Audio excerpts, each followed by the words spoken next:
In today's video, we're diving into a handy privacy feature, how to hide your WhatsApp message conversations on your iPhone. So if you need to hide your WhatsApp conversations from someone, then follow my steps because this is pretty easy to do. First, open the WhatsApp application on your iPhone and go over to the chat section. Here, you'll see a list of all the conversations you have on WhatsApp. Now, let's say I want to hide one of these conversations. All I have to do is long press on the conversation until these options appear.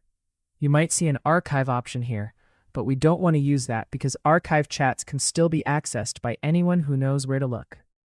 Instead, we're going to use the more secure lock chat feature. So tap on Lock Chat. WhatsApp will use Face ID to confirm your identity, and once it's verified, the conversation will automatically be locked and hidden from your main chat list.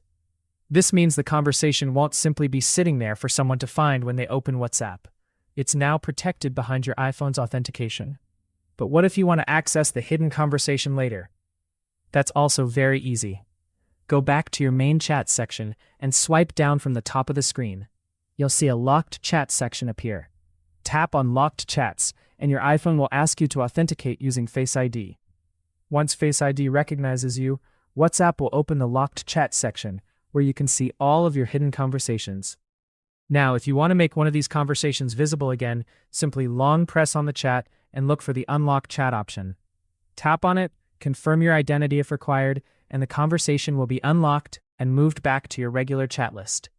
So if you have a private WhatsApp conversation that you don't want appearing in your main chat list, using Lock Chat is a much better option than simply archiving it. And that's how you can hide and lock your WhatsApp conversations on an iPhone.